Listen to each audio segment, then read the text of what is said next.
Hello மக்களே, Karthi Deepa serial செம்ம இன்ட்ரெஸ்டிங்காக போயிட்டுருக்கு. புதுசாக வந்த வள்ளி சிவனாண்டியோட சித்தி காளியம்மையும் பரமேஸ்வரி பாட்டியை கோவில் வச்சு சரியாக அவமானப்படுத்தி அனுப்புகிறாங்க.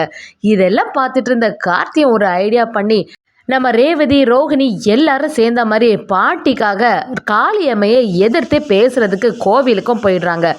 அங்கே போய் பாட்டிக்காக நாங்கள் இருக்கோன்னு சொல்லிட்டு காளியம்மையை சரியாக வெளுத்து வாங்குறாங்க. அதே சமயத்தில் சிவனாண்டியோட சித்தி காளியம்மையும் அடுத்த திட்டத்தை போட ஆரம்பிச்சிட்டாங்க. எப்படி இருந்தாலும் ஓட்டெல்லாம் முடிஞ்சு நீ சொல்கிறத பார்த்தா எப்படியே சாமுண்டேஸ்வரிக்கு தான் அதிகமான ஓட்டம் வந்திருக்கோம், பேசாமல் அந்த ஓட்டு பெட்டியை பின்னாடி வச்சு எரிச்சிட வேண்டியதான்னு சொல்லிட்டு ஆட்களையும் ரெடி பண்ணுறாங்க.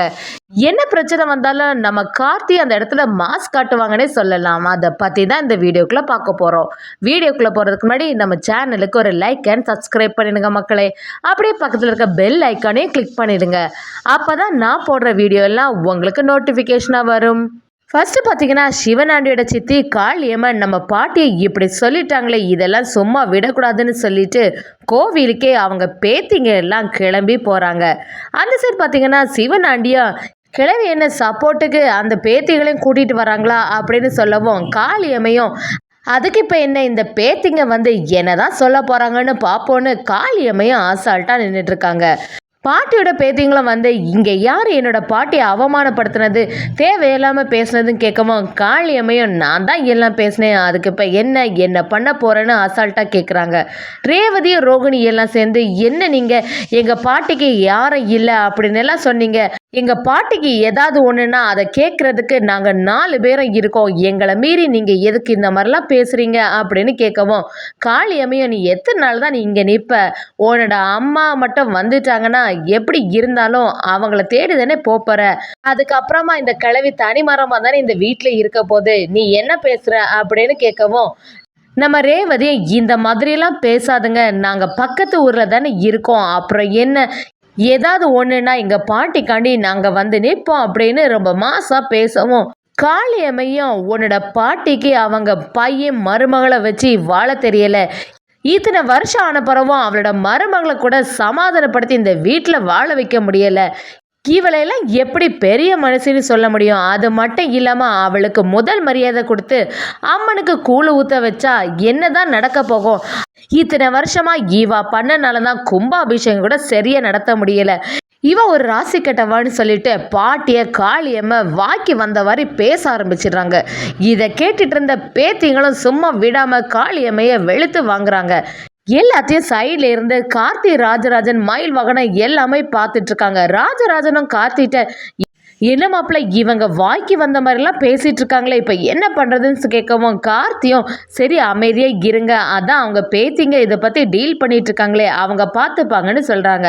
பேத்திங்களும் சும்மா விடாமல் அவங்க பாட்டிக்கு சப்போர்ட் பண்ணி பேசிகிட்டே இருக்கவும் ஊரில் உள்ள பெரியவங்களும் சிவனாண்டியோட சித்திட்ட வந்து காளியம்மன் இந்த மாதிரிலாம் அந்த கோவிலில் வச்சு பேசிகிட்டு இருக்காத, தேவை இல்லாமல் பேசாத, பாட்டிக்குன்னு ஒரு மரியாதை இருக்குது, இத்தனை வருஷமாக இவங்களோட வீட்டில் இருந்து தானே ஃபஸ்ட்டு கூழ் ஊற்றுறது, அப்புறம் எதுக்கு இந்த விஷயத்தில் பிரச்சனை பண்ணிட்டு இருக்கா அப்படின்னு சொல்கிறாங்க. ரேவதியும் இத்தனை நாள் எங்கள் பாட்டி செய்த மரியாதையை நாங்களும் விட்டு கொடுக்குற மாதிரி இல்லை, இந்த வாட்டியும் கூழ் ஃபஸ்ட்டு எங்கள் வீட்டில் இருந்து தான் வரோன்னு சொல்லி செமையாக பேசிட்டு போகிறாங்க. அதே சமயம் இன்னொரு பக்கம் பார்த்தீங்கன்னா சந்திராவுக்கு துர்கா மேரேஜ் பண்ணதும் அதை பற்றி வீட்டில் உள்ளவங்களுக்கு எல்லாம் தெரிஞ்சு ராஜராஜனும் துர்காவை கேள்வி மேலே கேள்வி கேட்டதும் எல்லாமே வீடியோ ஆதாரமாக இருக்குது. அதை எப்படியாவது சாமுண்டேஸ்வரி அக்காட்ட காட்டிடணும்னு நினைக்கிறாங்க. சிவனாண்டிக்கும் கால் பண்ணி என்ன அங்கே எப்படி போகுது என்னாச்சுன்னு விசாரிக்கவும் சிவனாண்டியும் என்னோட சித்தியும் வந்திருக்காங்க, அவங்க இந்த குடும்பத்தை உண்டு இல்லைன்னு பண்ணிட்டாங்க, அந்த பரமேஸ்வரி பாட்டியை கோவிலில் பற்றி சரியாக அவமானப்படுத்தினதில் பாட்டி என்ன பேசுன்னு தெரியாமல் அப்படியே முழிச்சிட்டே இருந்தாங்கன்னு எல்லா விஷயத்தையும் சந்திரா கிட்ட சொல்லவும் சந்திராவும் பயங்கரமாக சந்தோஷம் ஆகுறாங்க. சரி என்ன இருந்தாலும் இந்த எலெக்ஷனில் வின் பண்ண முடியுமான்னு பாருங்களேன்னு சொல்லவும் சிவனாண்டியும் அதுக்காக தான் நான் சித்தியே வர வச்சேன், அதுக்கான வேலைகளில் தான் அடுத்து இறங்க போகிறோன்னு சொல்கிறாங்க. சந்திராவும் துர்காவோட மேரேஜ் பற்றின விஷயம் எல்லாமே அந்த குடும்பத்தில் உள்ளவங்களுக்கு தெரிஞ்சிட்டு அதுக்குள்ளே வீடியோ ஆதாரமாக என்கிட்ட இருக்குன்னு சொல்லிடுறாங்க.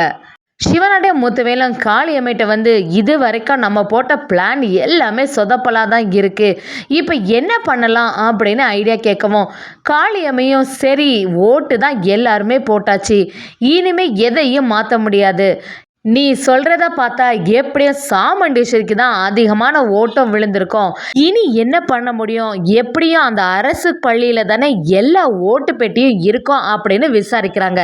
அதுக்கு சிவனாண்டியா ஆமாம் அதில் தான் இருக்குதுன்னு சொல்லவும் அந்த காளியம்மையும் எனக்கு ஒரு ஐடியா இருக்குன்னு சொல்லிட்டு அந்த ஓட்டுப்பட்டி எல்லாம் இருந்தால் தானே அவங்க ஓட்டெல்லாம் எண்ணி யார் ஜெயிச்சான்னு சொல்ல முடியும், அந்த ஓட்டுப்பட்டியே இல்லைன்னா என்ன பண்ண முடியும்னு கேட்டுட்டு அதே மாதிரி அந்த ஓட்டுப்பட்டியை பேசாமல் எரிச்சிடலாம் அப்படின்னு சொல்கிறாங்க. இதை கேட்டோன்னே சிவனாண்டிக்கும் முத்துவேலுக்கும் பயங்கர ஷாக் ஆயிடுது. சித்தி என்ன மாதிரி ஐடியாலாம் பண்ணுறாங்கன்னு சொல்லிட்டு சிவனாண்டி அப்படியே ஷாக் ஆயிடுறாங்க. அது மட்டும் இல்லாமல் எப்படி இது சாத்தியம், வெளியில் யாருக்காவது தெரிஞ்சதுன்னா பெரிய பிரச்சனை ஆகிடுமே அப்படின்னு சொல்லுவோம். காளியம்மையும் அதை பற்றி எதுக்கு நீ கவலைப்பட்டுட்டு ஓட்டு பெட்டி எரிக்கக்கூடிய விஷயத்த என்கிட்ட விட்டுடுன்னு சொல்லிட்டு செம அசால்ட்டாக பேசிடுறாங்க காளியம்மையும். சிவனாண்டிய சரி சித்தி எல்லாம் நல்லபடியாக முடிப்பாங்கன்னு நம்பிக்கை இருக்காங்க. அங்கே பார்த்தீங்கன்னா 4-5 ரவுடிங்களும் வராங்க. அவங்கள்ட்ட காளியம்மையும் நான் சொல்கிற மாதிரியே கரெக்டாக ஒரு வேலையை செய்து முடிக்கணும்னு சொல்கிறாங்க. அதை கேட்டவுடனே அந்த ரவுடிகளும் என்னம்மா நீங்கள் சொன்னால் நாங்கள் செய்யாமலாம் இருப்போம், எதுனாலும் கரெக்டாக முடிச்சு தரோம் அப்படின்னு கேட்கவும் காளியம்மையும் அந்த அரசு பள்ளி இருக்குல்ல அதில் ஓட்டுப்பட்டிகள்லாம் இருக்கும், நீங்கள் என்னடானா அந்த ஸ்கூலுக்கு பேக் சைடோடைய போய் அப்படியே அந்த ஓட்டுப்பட்டி எல்லாத்தையும் எரிச்சிடுங்க அப்படின்னு சொல்லிடுறாங்க. அதுக்கு அந்த ரவுடிகளும் சரிம்மா நீங்கள் சொன்ன மாதிரியே செய்துடுறோன்னு கிளம்பி போடுறாங்க. சிவனாண்டிக்கும் ரொம்பவே சந்தோஷமாக இருக்குது. முத்துவேல்கிட்டையும் நம்ம நினச்ச மாதிரி எல்லாம் நல்லபடியாக முடிக்கணும் அப்படின்னு நினைக்கிறாங்க. சந்திரா கிட்டே சிவனாண்டி எல்லா விஷயத்தையும் சொல்ல ஆரம்பிக்கிறாங்க. சந்திராவும் நீங்கள் செய்கிறது எல்லாமே கரெக்டு தான், எப்படி இருந்தாலும் சாமுண்டேஸ்வரி அக்கா இந்த எலெக்ஷனில் வின் பண்ணவே கூடாது, அவள் மட்டும் வின் பண்ணிட்டானா நமக்கு எப்போவுமே எந்த மரியாதையுமே கிடைக்காது, நீங்கள் நல்லபடியாக எல்லாத்தையும் செய்து முடிங்க அப்படின்னு சொல்லிடுறாங்க.